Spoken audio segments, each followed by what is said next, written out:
Author's note: this video is my review of Aladdin, based on Aladdin and the Magic Lamp by Johanna Diab from the 1001 Knight's Tales. The 1992 Aladdin film was directed by Ron Clements and John Musker, published by the Walt Disney Company, starring the voices of Scott Weinger, Linda Larkin, Jonathan Freeman, Frank Welker, Gilbert Gottfried, Douglas Seal, Jim Cummings, Charlie Adler, Corey Burton, and Robin Williams as the genie. Rated G. The 2019 Aladdin film was directed by Guy Ritchie, published by the Walt Disney Company, starring Mina Massoud, Naomi Scott, Marwan Kenzan, Naveed Negahban, Nassim Pedrad, Billy Magazine, Numana Carr, Robbie Haynes, and Will Smith as the genie, featuring the voices of Alan Tudyk and Frank Welker. Rated PG. 10,000 years will give you such a crick in the neck. A smoking blue giant? I am not a giant. I am a genie.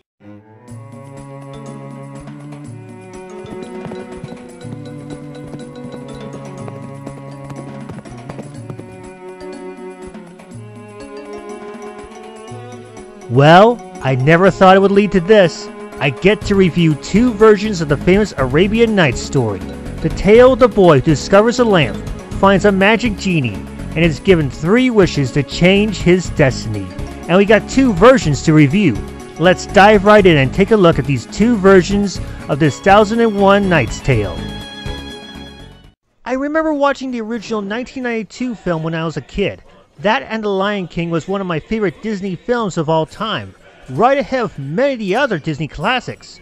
Let me explain in my own words why I still enjoy the original Disney's Aladdin. Who disturbs my slumber? First off, I'm not one who likes to explain on why Disney animation is great, but this is one prime example of why it's great in a post-Walt Disney era. The animation is fluid and lifelike, the colors of Agrabah are rich and a sight to behold, and this was one of the first films to use CGI. It was a small use, but it still blended in well with the rest of the animation, especially around the Cave of Wonders. Primitive, but it still works wonders. Is this where you live? Yep, just me and Abu. The theme around Aladdin and Jasmine were more about trying to break their norms. Aladdin is merely a street rat stealing to survive. Jasmine is forced to marry a suitor when she wants to see the world.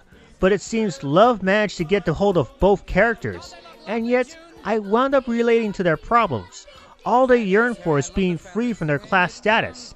That's where the genie comes into play. Genie of the Lamp! And the thing about the genie is that Robin Williams' performance drove the character's personality. Random and yet friendly, powerfully awesome and yet kind. And even after we lost him in 2014, Robin Williams' take on the genie will always be legendary. A lot of people agree that no one else can fill the shoes of the late Robin Williams, and it's a damn shame. I wish Disney treated him better and didn't give him the cold shoulder over merchandise. He was a terrific actor on stage or behind the mic, and that alone defined his take on the genie. But Pains me to see you reduced to this, Jasmine. But let's not forget Jafar. There's a reason why he's one of the best Disney villains of all time. He's vile, he's wicked, he's very manipulative, and he enjoys every moment of it. He only wants the power to rule Agrabah with or without the lamp. Sure, we don't know about his backstory, but this is one of those exceptions to the rule of evil. Sometimes the villain is too entertaining to even want to know where he came from or why he's evil. Not to mention, I think T-Rex's face was based on Jafar's. You got a problem, Pinky? Of course, my favorite character of this film isn't Aladdin, Jasmine, the genie, or Jafar. It's Jafar's personal parrot, Iago. While he's as cunning as his master, Iago is often on the receiving end of anything that's thrown his way, added with that temper of his. Oh, and the fact that he's voiced by the legendary Gilbert Gottfried also helped.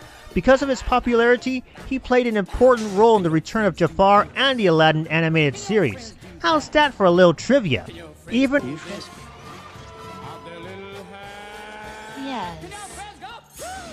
Even after all those years, the original 1992 Aladdin film still stands up to this day. It's a prime example of one of Disney's best animations, with great performances by its actors, especially by the late Robin Williams and the screechy Gilbert Gottfried. If you can get your hands on this classic, you owe it to yourself to watch it all the way to the very end. Now that the 1992 film has been reviewed, let's take a look at its live-action remake. There are some good things and a couple of bad things that I'd like to talk about.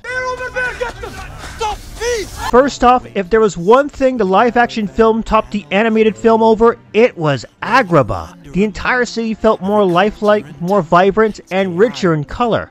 The desert surrounding the city also reminded me a bit of Tatooine from Star Wars, especially with the lack of trees. And the Cave of Wonders wasn't too shabby as well, even if that location wasn't used as much as the original movie. I mean, come on, the original carpet ride was still grand and awesome.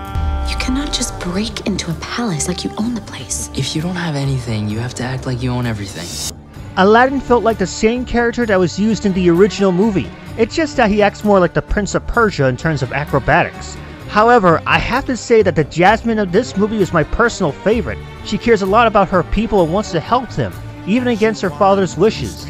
She even aids Aladdin much more than her animated counterparts. Considering that her actress was a Power Ranger, that's saying a lot. Not to mention Naomi and Mina are great singers. I mean, have you heard their rendition of A Whole New World? It's almost as good as the original.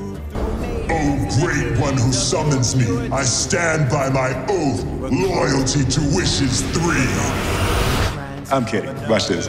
I did say that no one could fill the shoes of the late Robin Williams, and I still stand by it, but I was impressed with Will Smith's performance as the genie. While he was almost as over the top, Will was more subtle with his genie, acting more like a human compared to Robin's genie. In my thoughts, he was great as his own genie, and definitely deserved to steal the show just like Robin's genie. Not to mention his rendition of Arabian Nights was great. Now why can't we get more songs and less rap out of Will Smith? Now You stumbled upon an opportunity. I can make you rich. Now the only thing I thought was weak was Jafar. He felt more like a radical extremist and less of a vile, wicked villain of the original movie. I mean, sure he had his reasons, but it wouldn't hurt for him to chew the scenery more and laugh like a maniac. Not to mention we don't get to see him become a giant snake this time.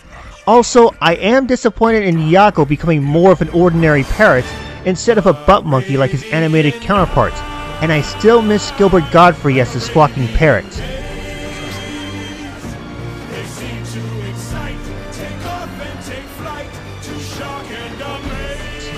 Even with its flaws, the live-action Aladdin film did turn out good in the end, well for me at least. It's got some charm from the animated movie, and yet it also has its own charm to set it apart as its own take of Aladdin and his lamp.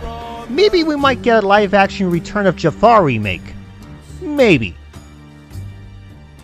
I'll have to be honest in the end. I did not expect to see the live-action Aladdin film to be great, but in the end, I wound up enjoying the film by its own merits. And surprisingly, I think Will Smith is a great genie, nearly right up there with Robin Williams. It's flawed, but it's still great.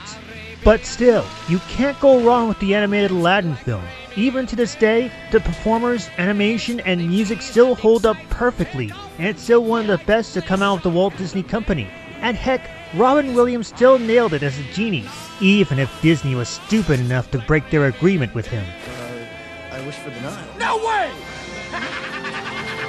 Whatever version you want to watch is truly up to you. Yes!